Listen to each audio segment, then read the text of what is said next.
Assalamualaikum. Waalaikumsalam.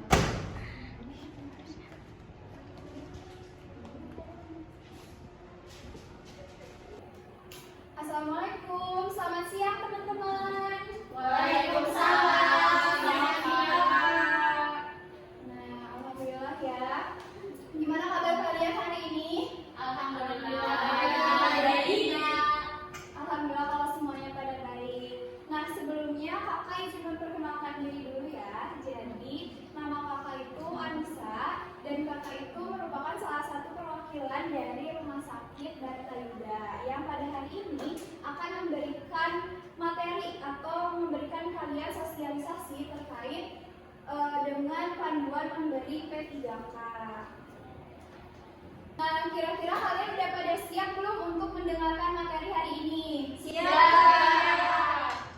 Coba kalau misalkan udah pada siap, kakak mau minta untuk tes kesiapan kalian dulu. Ini dari Adpen kan ya? Ya. Nah, kalau misalkan kakak bilang Adpen, kalian jawabnya siap. Oke? Oke. Coba ya. Adpen, Siap. Adpen, Siap. Adpen, Siap. tepuk tangan. Keren ya, udah pada siap ternyata. Nah, mungkin sebelum kita lanjut ke materinya, kita berdoa sama-sama terlebih dahulu ya. Boleh kepada ya ketua kelasnya untuk memimpin doanya. Silahkan. Teman-teman, sebelum kita mulai materi, alangkah baiknya kita berdoa terlebih dahulu. Berdoa dimulai, berdoa selesai. Alhamdulillah. Langsung aja kita mulai ke materinya ya. Nah, sekarang itu kita akan mempelajari tentang bagaimana memberikan pertolongan pertama kepada orang yang membutuhkan.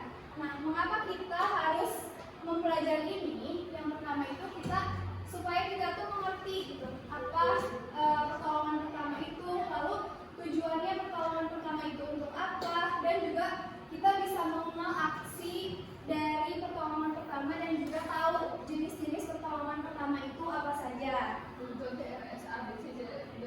Ya, nanti dijelasin ya.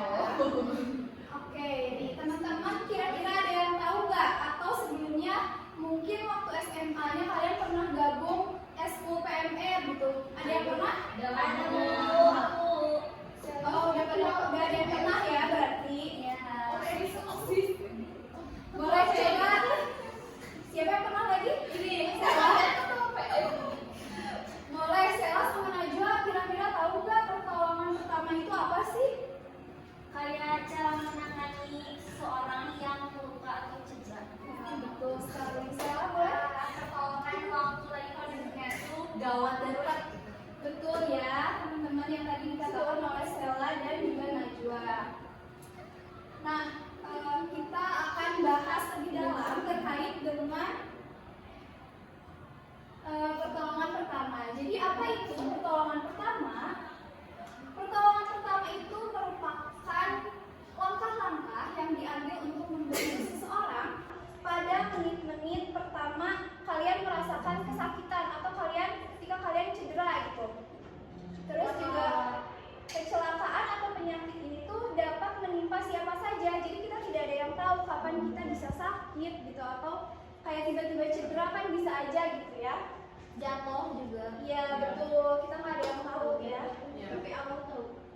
Nah, pertolongan pertama fungsinya itu yang pertama itu untuk meringankan rasa sakit atau ketidaknyamanan seseorang. Lalu yang selanjutnya untuk membantu mereka yang cedera itu pulihnya itu menjadi lebih cepat. Lalu yang ketiga itu untuk menyelamatkan nyawa. Ini tuh kalau udah parah mungkin ya. Nah, lanjut, pertolongan pertama ini tuh akan berguna ketika dalam berbagai situasi tertentu, seperti ketika misalkan kalian itu misalkan lagi camping di hutan gitu ya, terus tiba-tiba kalian kena gigitan atau sengatan hewan-hewan yang ada di lembah-lembah. Iya betul, yang ada di hutan gitu ya. Harimau bisa.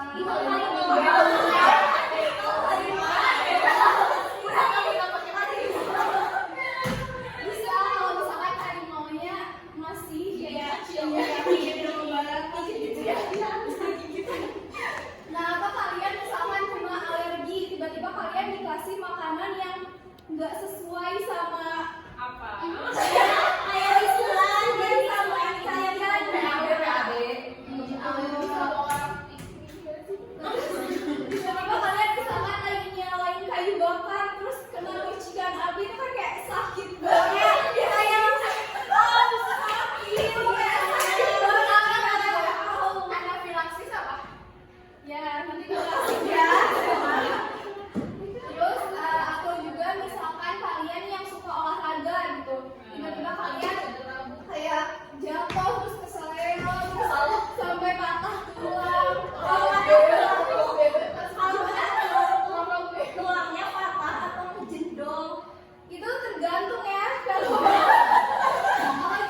Ya betul, contohnya misalnya kalian lagi dalam situasi terdesak gitu ya, yang mengharuskan kalian makan makanan yang ada dan ternyata makanan itu tuh kadaluarsa gitu ya, itu bisa jadi membutuhkan pertolongan pertama ya.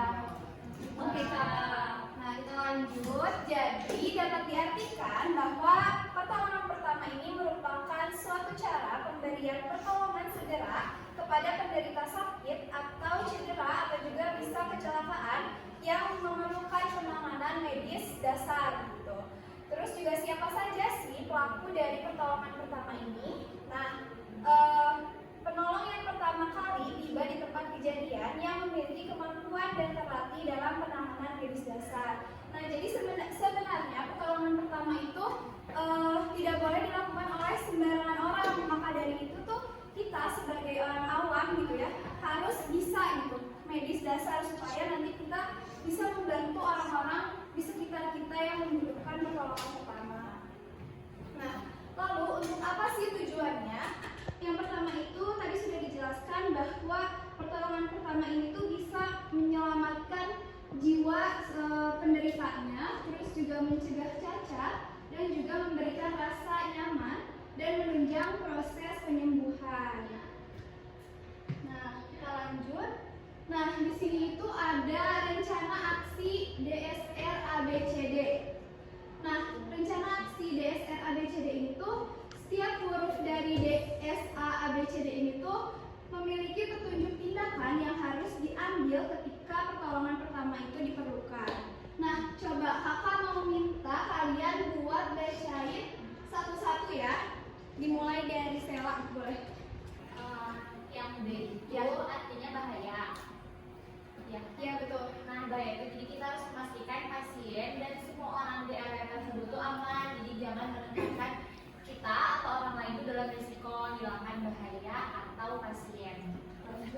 Selanjutnya mewakili bintang 8.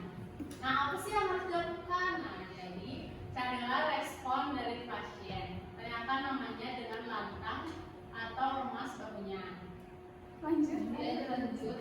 S yaitu mewakili bantuan di mana yang dilakukan itu jika tidak ada jawaban, nomor telepon 000 atau mintalah orang lain untuk menelpon, jangan tinggalkan pasien.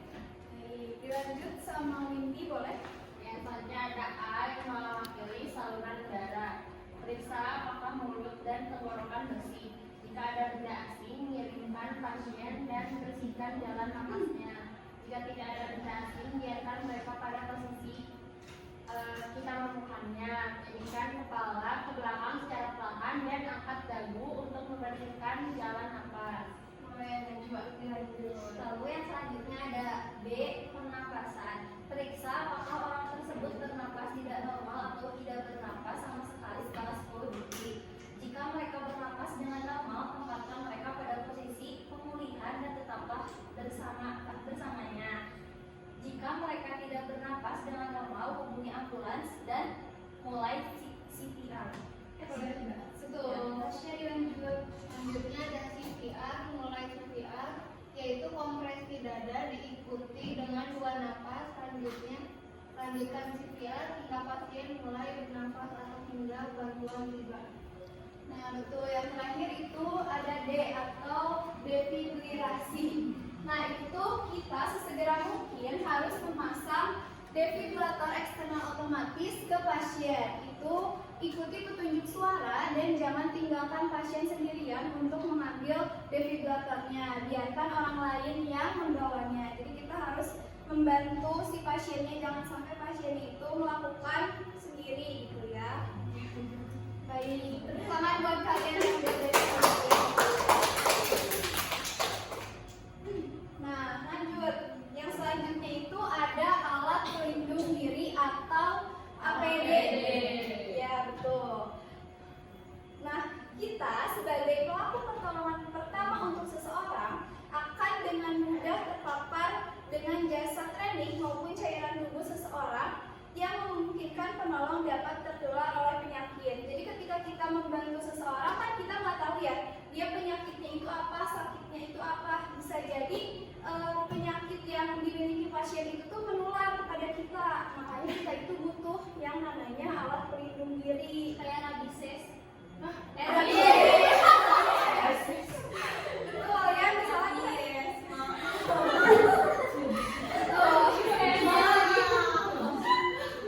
nah biasanya oke, boleh perhatiin lagi ke depan ya. Nah biasanya penularan penyakit ini tuh terjadi ketika kita itu bertemu dengan darah dan juga cairan tubuh dari penderita. Jadi kayak darah dan juga cairan tubuh itu kayak sebagai media yang menularkan penyakit pasien ke kita, kayak air liur gitu. Iya, bisa melewati air liur. Kalau darah aku ternyata lagi pilek gimana? Nanti iya, pilek juga sebenarnya bisa ya. Ibu ada.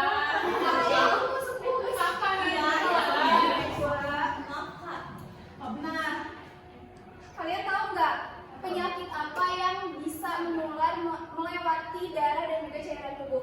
HIV. Terus apa lagi? Corona.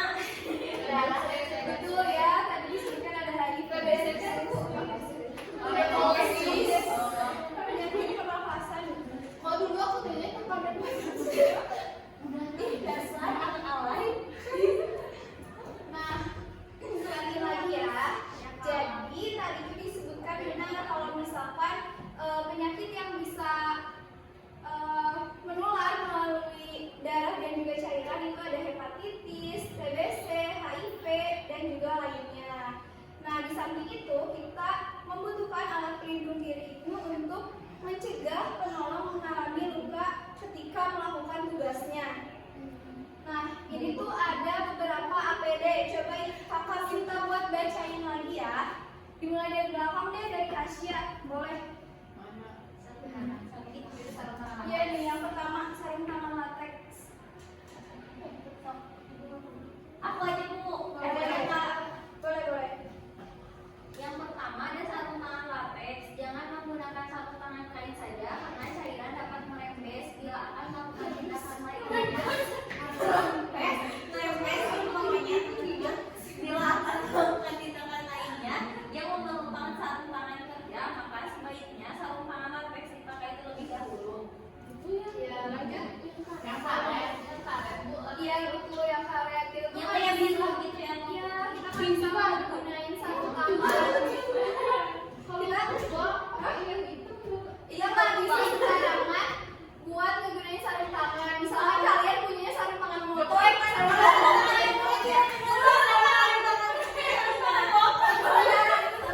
bisa karena kita tidak tahu kesterilan dari barang tersebut seperti apa. Oke, ada windmill. Komunikasi nama. Yang kedua ada kacamata pelindung berguna untuk melindungi mata dari percikan darah maupun mencegah terjadinya cedera akibat benturan atau kelilipan pada mata saat melakukan pertolongan. Nah, betul ya, kacamata itu juga tidak sembarang kacamata yang kayak buat ke pantai gitu. Kalau kacamata renang gimana? Ya, apalagi kita ya sana tidak gitu.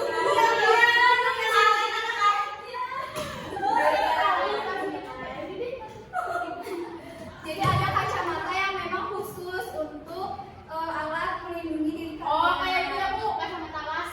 Buat Iya. kontraktor. Hampir sama tapi beda. Lanjut, Ayu boleh bacain yang ketiga.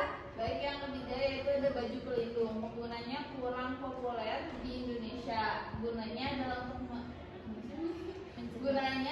untuk mencegah merembesnya cairan tubuh penderita melalui baju penolong. Nah, Gimana tuh bajunya? Nah, bajunya itu kalian pernah lihat nggak waktu di berita-berita waktu zaman COVID? Baju operasi bukan Bu? Beda. Yang biru nggak sih? Yang biru itu. yang kayak ketutup semua kayak Kayak stron. Maka ada corona. Betul ya, contohnya itu seperti itu. Lanjut, boleh dibacain yang ketiga? Keempat. Iya, maaf. Masker penolong sangat berguna untuk mencegah penularan penyakit melalui darah. Nah, kalau masker mungkin pada tahu ya yang kayak gimana.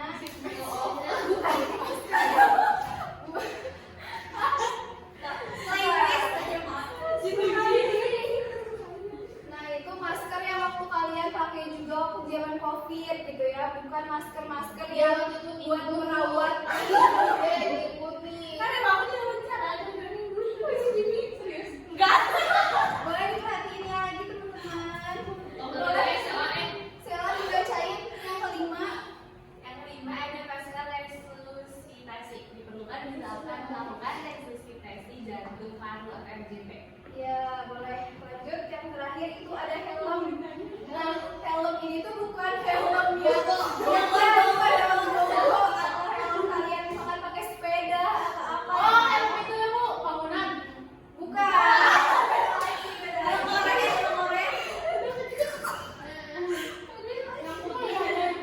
Tapi itu kan Ya, tapi sebenarnya bisa. itu bangunan Oh, yang ini enggak sih, Kak? Yang helmnya teh ada karetnya kayak gitu kan sih? Yang helm Oh, helm itu Bu, berarti bisa Bu helm yang pemadam kebakaran. Ya intinya helm yang melindungi kepala kalian ya. Oke Kak. Lanjut.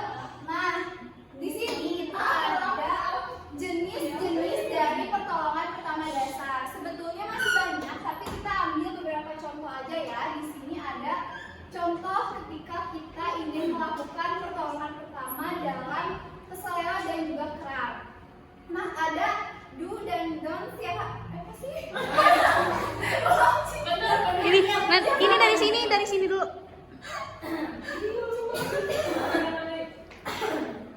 Bentar, tuh, 2. Nah, selanjutnya itu ada jenis-jenis pertolongan pertama dasar. Sebetulnya masih banyak contoh-contohnya, tapi kita ambil beberapa aja ya. Di sini kita akan melihat bagaimana pertolongan pertama untuk bagian tubuh yang mengalami keseleo dan juga kram. Tapi sebelumnya perlu kita ketahui di sini tuh ada do dan juga don'ts, yaitu ada yang harus dilakukan dan tidak boleh dilakukan ketika kita melakukan pertolongan pertama. Nah, apa sih yang harus kita lakukan? Yaitu kita harus mengompres bagian yang sakit dengan es, gitu ya. Terus juga ada yang tidak boleh kita lakukan itu kita mengompres dengan kain basah dan hangat. Nah, untuk mengatasinya, kita bisa mengompres bagian tubuh yang terasa tegang tersebut dengan kompres yang dingin atau es batu. Nah, kenapa sih kita tuh harus mengompresnya dengan es batu dan juga air dingin? Kenapa nggak boleh air panas? Ya, guys. nanti malah bubuk. Ya, betul ya. Nih, ada penjelasannya di sini karena kompres dingin ini tuh bisa membantu untuk menghilangkan peradangan dan juga pembengkakan. Nah, ketika kita mengompreskan itu, kita mendiamkan bagian yang bengkak selama kurang lebih dari 24 jam. Nah, selain itu, kita juga harus menghindari untuk menekan keras bagian yang mengalami bengkak gitu ya. Isi nanti teh kayak ya sakit tiba-tiba gitu ya. Apalagi misalkan kayak kan suka ada tuh yang misalkan kayak kalian mengalami keseleo atau kram terus tiba-tiba dipanggil ke tukang urut gitu ya. Itu nggak boleh. Salah urat. Ya salah urat karena mungkin tukang urut tersebut tidak tahu gimana cara yang tepat untuk melakukan penanganan terhadap keseleo dan juga kram. Nah, ketika kaki atau tangan kalian mengalami keseleo, kita tuh harus memastikan untuk mengistirahatkan dan juga mengurangi pergerakannya.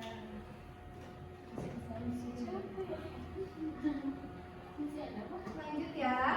Nah, ini yang kedua, yang terakhir itu ada pertolongan pertama pada orang yang tidak sadarkan diri atau pingsan gitu ya.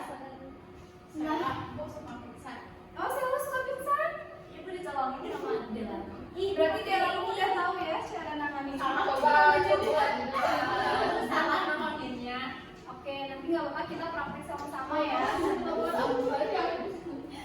Nah, ini juga sama, ada yang harus kita lakukan dan tidak boleh kita lakukan. Yang harus dilakukan itu kita harus mengecek pernafasannya, terus melakukan CPR dan juga melakukan ambulans kalau misalkan situasinya udah darurat gitu ya, udah mendesak. Nah, hindari untuk melakukan misalkan kita membiarkan atau menghalangi pernafasannya, misalkan ya tiba-tiba kalian misalkan mendekat Berarti kalau itu panas sambil ya itu nggak boleh ya. Nah Iya boleh dirangkum. Lanjut ya, misalkan kalian menemukan orang tergeletak atau misalkan akibat kecelakaan gitu ya, kalian tuh harus cek dulu pernapasannya, apakah pernapasannya berfungsi atau tidak gitu. Kalau misalkan masih berfungsi, kalian bisa memiringkan kepalanya ke samping untuk membuka saluran udara. Dan kalau misalkan udah parah banget, kalian itu kayak pasiennya tidak bernafas gitu ya, Tidak bernafas, malah tidak bernafas, kalian bisa melakukan ambulan dan juga mencari bantuan medis. Boleh kalau misalkan mau kayak kita membantu memberikan. Ayu. Oh my god, Ayu. Ayu. Oh my god, Ayu. Ayu Nah, seperti itu ya. Bisa gitu. Nah, di sini juga ada menurut research boleh. Ada yang namanya resusitasi jantung. Nah, ini tuh bisa dilakukan dengan cara menekan bagian tengah dada pasien dengan ritme yang konsisten. Jadi kalian tahu kan kalau misalkan kayak yang sesak nafas gitu ya, kalian kayak dipompa gitu. Ini tuh tujuannya untuk memompa darah tetap mengalir ke organ-organ kita di dalam tubuh. Kata Ayu mereka pakai pompa kan? Gak boleh dong, karena beda ya. Coba prakteknya kamu. Ada ya, oke. Karena mungkin materinya cukup sampai sini. Sebelum kita melanjutkan ke praktek, ada yang mau ditanyakan dulu nggak? Cukup Bu. Saya tahu. Kagum Pak. Oke, kalau sudah cukup, kita time to Praktek. nanti kakak minta buat dibagi dua kelompok. Ya, Bu. Ya, kelompok satu. Ya, nah nanti yang kelompok satu nih yang jajaran depan, kalian itu harus mempraktekkan bagaimana pertolongan pertama pada orang yang tak sadarkan diri atau pingsan ya. Ibu kita kelompok kedua Ibu. Satu. Kan nanti dikasih tahu Mbak. Ya nanti diarahin ya. Terus ada kelompok dua yang belakang ya, di jalan belakang itu nanti kalian mempraktekkan cara pertolongan pertama pada orang yang keseleo atau kram. Jadi mungkin kalian nanti bisa bikin skenario gimana gitu. Langsung aja, Kak. Iya. Di kalian ini dulu deh diskusi dulu mau kayak gimana nanti kakak panggil satu-satu.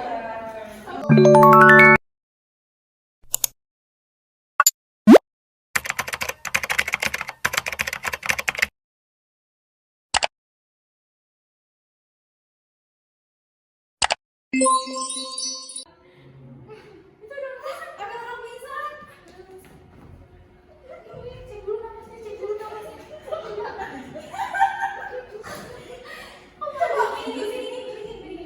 Masih ada kan napasnya? Ada.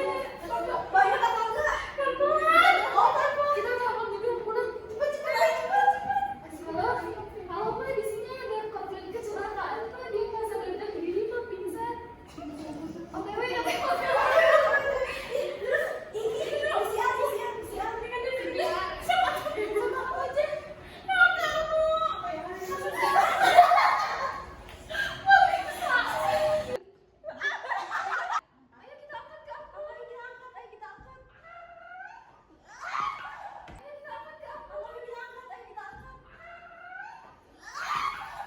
Nah, selanjutnya kita akan mempraktekkan kelompok 2 yaitu terkait dengan pertolongan pertama pada kram dan juga keseleo. Itu kenapa? Aduh, sakit. Coba. Lurus dulu kakinya, lurusin. Bukan dulu sepatunya, satu aja jangan dua-duanya. Ya. Itu kok kita yang lurus sih? Kompres. Yang tadi tali jangan ya. Oh, lumayan.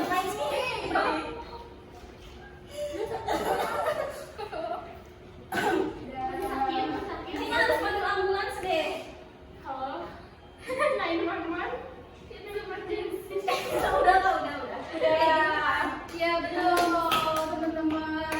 Udah boleh. Karena dari teman-teman udah pada mempraktikkan bagaimana pertolongan pertama. Yang pertama itu pada orang yang pingsan dan yang kedua itu pada orang yang keseleo dan kram. Kita lanjut lagi ke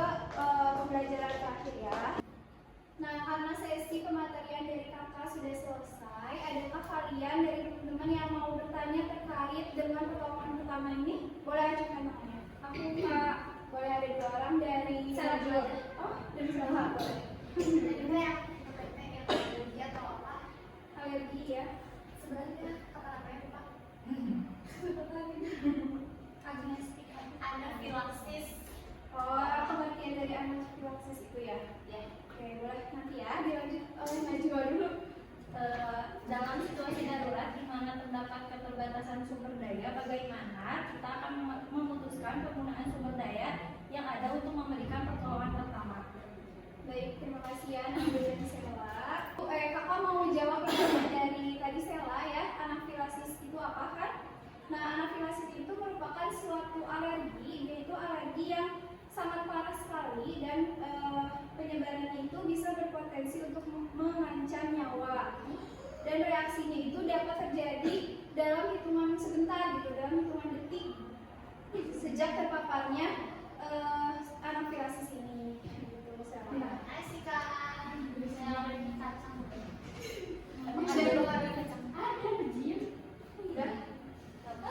Sampai senang enggak? Nah, selanjutnya kakak mau jawab pertanyaan dari Najwa ya. Tadi itu gimana ketika dalam situasi darurat itu kita mengatasi pertolongan pertama. Nah, pertama itu kita sebagai penolong gitu ya, kita juga harus memprioritaskan keselamatan pribadi dulu, karena ini tuh penting untuk supaya tidak ada korban berikutnya gitu. Kalau misalkan kita mendahulukan orang lain tapi ternyata kita sakit. Sampai jumpa teman-teman. Terima kasih banyak ya. Tidur aku. Hah?